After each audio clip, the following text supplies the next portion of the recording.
Assalamualaikum warahmatullahi wabarakatuh. Perkenalkan, nama saya Eka Mahdalena, peserta Laser CPNS Angkatan 13 Kelompok 2. Di sini saya akan memaparkan materi tentang wawasan kebangsaan dan nilai-nilai bela negara. Sebelum membahas materi inti, saya akan menyebutkan beberapa titik penting dalam sejarah bangsa Indonesia.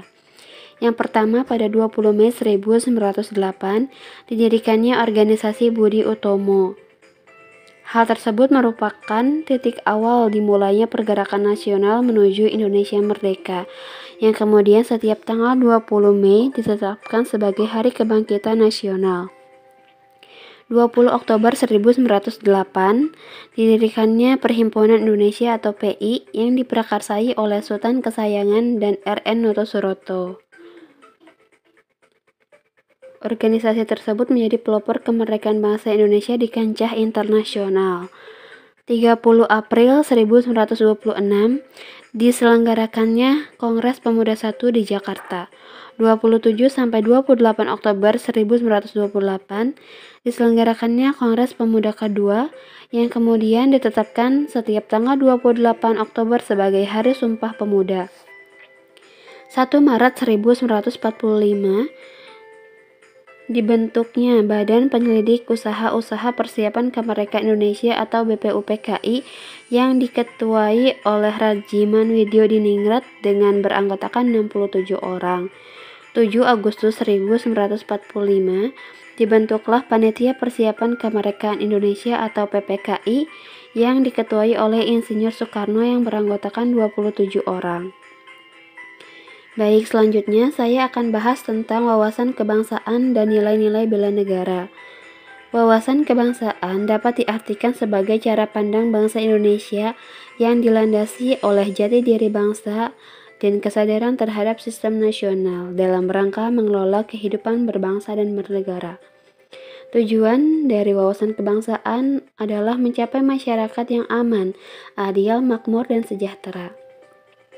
Jati diri dan kesadaran tersebut bersumber dari 4 konsensus dasar berbangsa dan bernegara, yaitu yang pertama adalah Pancasila, yang secara sistematik disampaikan pertama kali oleh Insinyur Soekarno di sidang BPUPKI tanggal 1 Juni 1945. Pancasila berfungsi sebagai bintang pemandu atau lead star, sebagai ideologi nasional, pandangan hidup bangsa, perekat atau pemersatu bangsa, dan sebagai wawasan pokok bangsa Indonesia dalam mencapai cita-cita nasional. Yang kedua, Undang-Undang Dasar 1945 telah dirancang sejak 29 Mei sampai 16 Juli 1945 oleh BPUPKI. Pada 18 Agustus 1945, sehari setelah proklamasi kemerdekaan dikumandangkan, disahkanlah pembukaan Undang-Undang Dasar 1945 oleh PPKI, yang semula diberi nama Piagam Jakarta. Yang ketiga, Bhinneka Tunggal Ika. Bhinneka Tunggal Ika dapat diuraikan, yaitu berbeda-beda tetapi pada hakikatnya satu. Sebab meskipun secara keseluruhannya memiliki perbedaan, tetapi pada hakikatnya satu bangsa dan negara Republik Indonesia. Selanjutnya, negara Republik Indonesia. Negara Kesatuan Republik Indonesia tidak dapat dipisahkan dari peristiwa proklamasi kemerdekaan 17 Agustus 1945. Karena melalui peristiwa proklamasi tersebut, bangsa Indonesia berhasil mendirikan negara sekaligus menyatakan kepada dunia luar bahwa sejak saat itu telah ada negara baru, yaitu Negara Kesatuan Republik Indonesia atau NKRI, di mana tujuan NKRI tercantum dalam pembukaan Undang-Undang Dasar 1945 alinea keempat. Selanjutnya, simbol negara. Simbol negara Indonesia.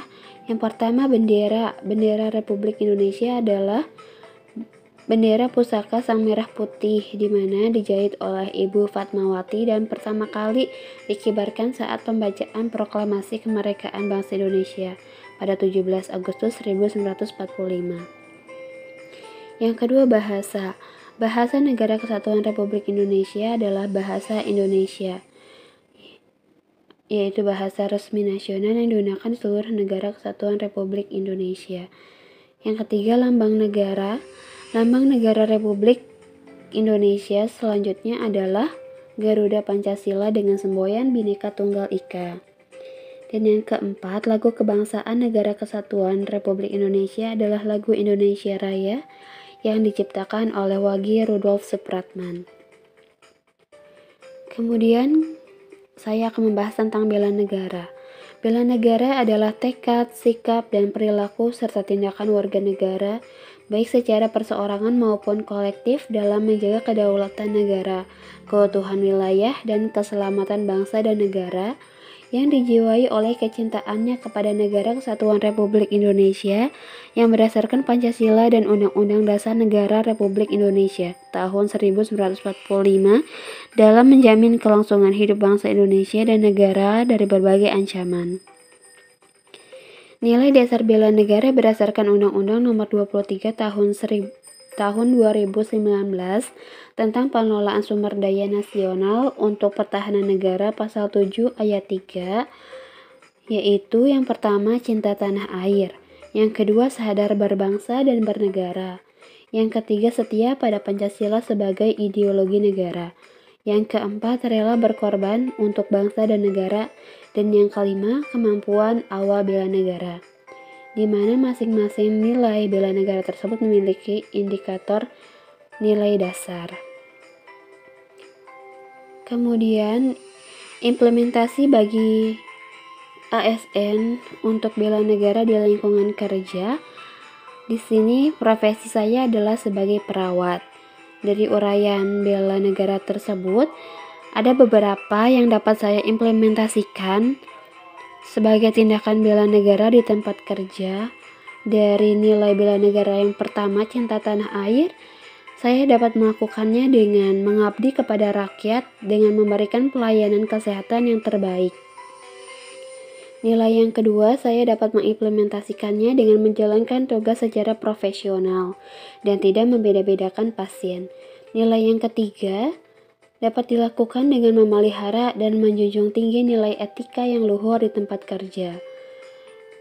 Nilai yang keempat dapat dilakukan dengan bersedia mengorbankan waktu, tenaga, dan pikiran untuk kemajuan bangsa terutama di bidang kesehatan.